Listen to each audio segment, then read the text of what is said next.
Hello, and it is new day today for the JP side, and I am excited to be talking about a bunch of new characters and a couple of new vision cards, so let's get right into it. Now, first of all, the Jayden card. It was basically either going to be a brand new summon or a card supporting Jayden, but Jayden was definitely getting some kind of support. Now we get to see whether or not it was worth the wait. And taking a look at this vision card, maxed out 367 HP, 135 magic, 47 dexterity. Light attack is increased by, looks like 13, AoE resistance by 18, missile attack by 18, and dexterity by 35%. How to say this? It is essentially like for light units, it's really not giving almost anything essentially. You're getting AoE resistance, you're potentially getting some dexterity if you've increased to max, and that's fine, I guess. But in terms of units that this card synergizes with, I know that people have said that Elsie as well as Camillo have been do have some gunner synergy but really, well, I get it. I just don't think that this card is that much really that much synergy, especially if you're looking like here's the thing. I'm just gonna say it flat out. I think that if you don't have Jayden, this card is not worth it. This card is barely worth it in my opinion, even if you aren't going anything other than just max on Jayden, then this card is perfect for Jayden. Let's put it that way, and it will synergize. It will give some nice stuff to light-based teams, but other than that, this vision card has almost just nothing. So I think short of getting him, I don't think this is worth it. Also, to talk about the other vision card, and I will see if I can't just get it up here on screen. The thing is that this one comes off the raid, so unless you are currently already maxed in the raid, really, Ruins and Stern, it's the 50%. An interesting title. Okay, but let's just switch over here. Here's the vision card that I was talking about. So this one maxed out 301 HP, 105 attack, and 3 agility. Pretty decent. Unit effects gives piercing attack up by a total of 23, which again is pretty good. And party effects, piercing attack by 20, and accuracy by 9 with a 15% slash resistance. Honestly, the card's pretty good considering that you get it for the first copy for free off the raid, and you can potentially get the rest of the shards from doing some difficult quests. But still, I think that this vision card is actually alright, and a pretty good get for a specific unit that we are going to talk about in a little bit. And a little bit close to the end of the video, I am going to talk about another specific unit that will benefit from this card, as well as the raid piece of equipment. So let's go on. And interestingly, I said earlier that we were not going to have to talk about Shadowlynx, but we're going to have to talk about Shadowlynx because most of her upgrades are basically almost the exact same as global, with one incredibly notable difference, which has to do with the stats that she actually gets. On the global side, she ended up getting a luck-based node, and on the JP side, she's gotten an HP-based node. I'm just going to say this, the JP side is inferior. This is entirely pointless, and I'm not entirely sure that they even understand what's good about the unit on the JP side. And I can't even say that this is a beta-related problem, because it technically happened on global first. So this just feels kind of like a shitty nerf. I don't know if it's because the select quest is already out and that's why they did it, but an HP node is just worthless on a unit like this because essentially they're really relying, on evasion. But the other thing is that, they're going to die essentially from most of the powerful hitters in one shot easily. So this is pointless. This is stupid. This is awful. How much more awful is it? Not a terrible ton, but I just wonder who the fuck is making these decisions and what the fuck is wrong with them, because this is just ridiculous at this point how shitty the JP side is being, you know, just given. I hate this. I hate this. I hate this. All right, moving on to another unit. As to I'm not entirely sure how popular this unit is on global or on JP, but we're going to talk about him. So first of all, we'll talk with his support upgrade. Still a range +2 and evasion rate down, but now AP consumption down by 20 for self. It's good, and it's a pretty good one. I mean, if you're, you know, reduces the cost of his abilities, he can use abilities more. That's fine. I don't think it's anything great, but it is perfectly fine for the unit. Taking a look at the upgrade that he got to one of his big shooter abilities, it's now an even bigger shooting ability. So, I mean, it had the chance to inflict disable before. It was a 200% modifier. Now it gets an extra use out of it, and it goes up to a 250% modifier, which, don't get me wrong, is definitely stronger. I do believe the range is the exact same on it. But, you know, you look at the lower overall stats of these units in a powerful element. So I'm not going to say that it's worthless or anything like that. I just wonder how strong it really is, and whether you just want to kind of run other dark units in place. Obviously, if it's limited cost, well, you got to work with what's given to you, but I don't know. I don't think this is going to be any kind of a game breaker for himself. Or game changer, I should say. Game breaker. Either one's technically fine, I guess. The weird one that he ended up getting, I guess, is this. Reduces damage taken by 100% for 1 turn to self, 2 uses, 40 TP. It's essentially Laswell's skill, but unupgraded from Laswell's EX.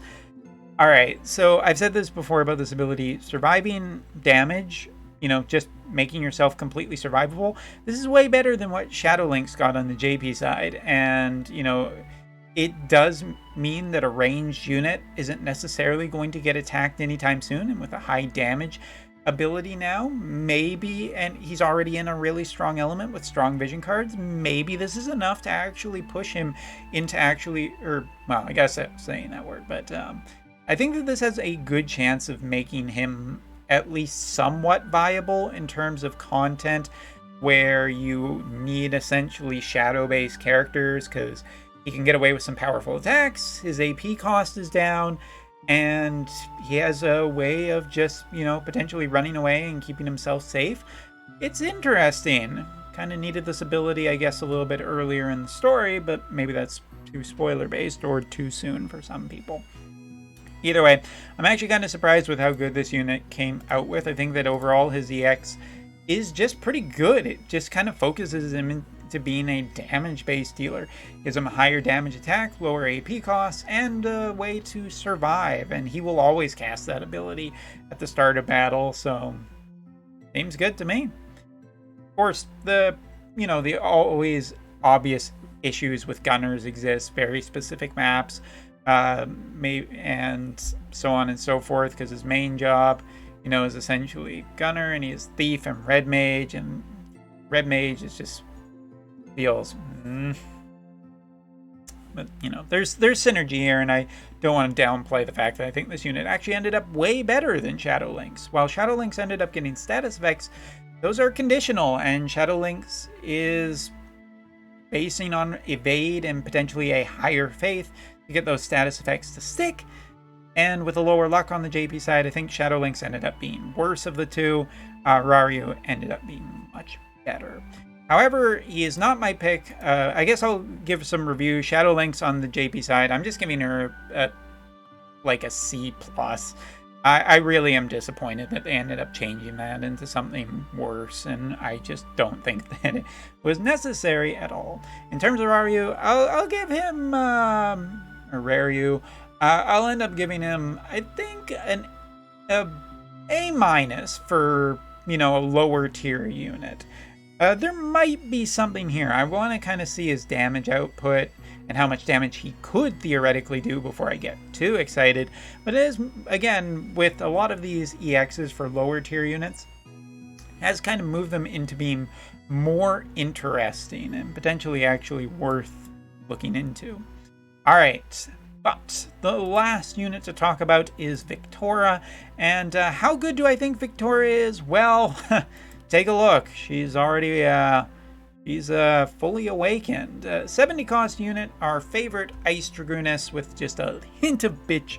Viktora ended up being, I think, a pretty great little EX all in all. And it's not just because I have the 400 Mind Spheres. First of all, upgrade is to one of her key signature jump abilities. I just gotta find where it is.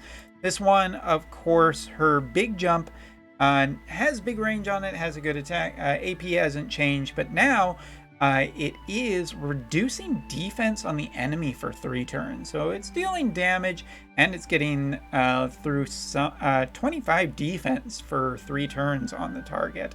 So it's a pretty good like weakening to the enemy. I always think that Viktora is kind of a pretty nice little kit. Just that she has that charm status effect, which is always pretty good. And just taking a look at this, I think it is a good enabler to her doing more damage. But that's not the only thing. Her second upgrade is her counter ability, which now has a pretty nice little upgrade as well.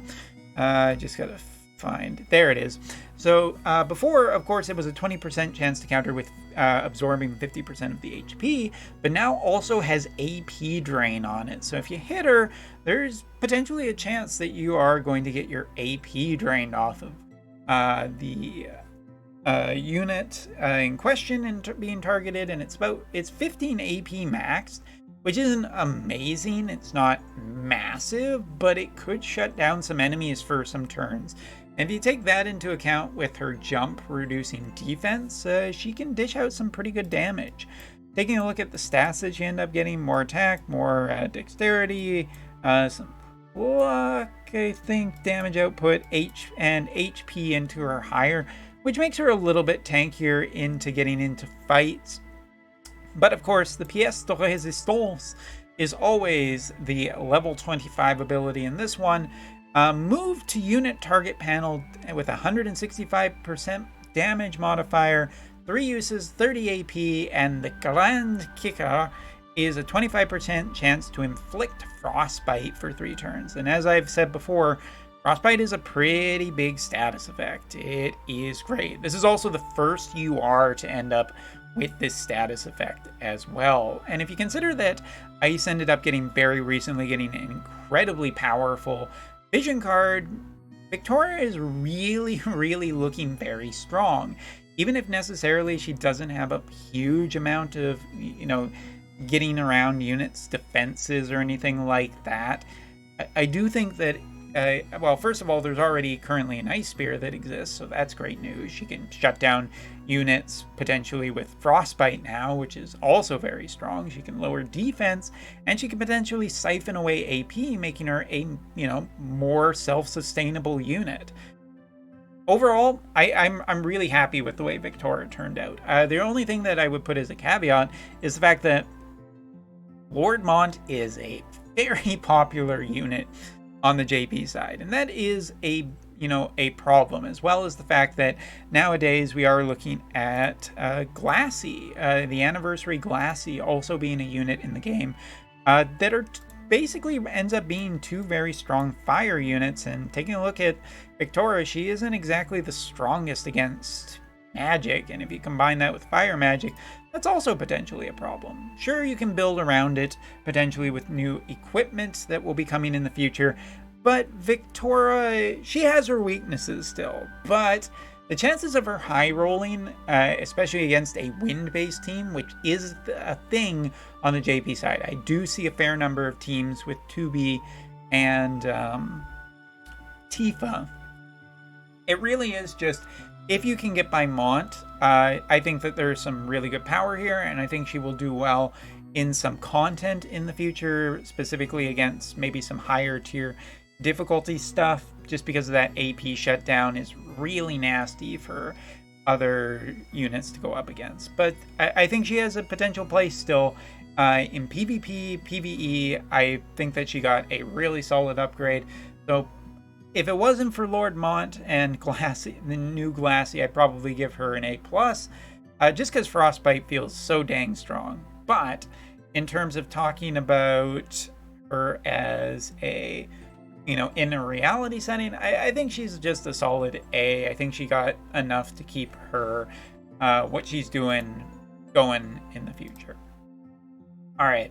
And the last thing to talk about is, of course, the raid. Oh, and I should say that, of course, Viktora has a brand new, ice-based vision card that you can get from this raid that is also potentially interesting for using with her / on her. But the new piece of equipment is the Diamond Coat, a piece of equipment that is almost certainly going to be for gunners of all kinds. Vitality, Shield, and Barrier are the 3 types. So you have one essentially a little bit mixed of defense and spirit. You have one that's all in on defense, and then you have Vitality, which is a fair amount of HP. All of them have the same amount of critical avoid, but the passive effects for getting a +5 version is an increase of acquired AP by 30% for self, with an increase of missile resistance penetration by 15 for self. An incredibly powerful piece of equipment for gunners in the future. Again, I've talked about gunners and, these range units getting some good stuff. This is AP generation, this missile resistance, this is avoiding criticals and potentially just giving them a really high amount defense stat. This is a insane piece of equipment that Global should have their eyes on for the future, whether you are into Frederica, Niv, Jayden, or, lots of other different gunners, Rairyuu as well, since he was talked about in this video. Go ahead and tell me all the ones I missed. I know there's a whole bunch. But last but not least, I do have to just say one more thing is that in terms of gunners, with the addition of Viktora now in the ice element, you already had Gilgamesh before, you have Agrius potentially in the future, you have Laswell, but you also have Barrett. This is a pretty good time for ice teams, it feels like. Sure, there's Velric as well. I don't have a built Velric, and there are some lower tier units that are also very good. But I have to say that ice is looking to be an incredibly strong element, and should be one that maybe some people who are not looking to necessarily be meta on Global, I think that there's a really good ice team you can build here. If you get Velric, you have Viktora Max, you have Gilgamesh already, and you have Barrett, maybe you have Rosa. That just feels like a really solid ice team, and you can add Agrius in the future whenever her 120 EX comes. Probably won't be too much longer. But anyway, I'm going to cut this video for now. I gotta say, solid batch. Absolutely really good EX batch, with the one notable being Shadowlynx feeling like he was worse on JP, undoubtedly, because luck is just such a better skill for her. And in terms of the vision cards, MR I think is really good. The Jayden card is incredibly specific, and that's what I gotta say. So thanks for watching. Take care. See you next time.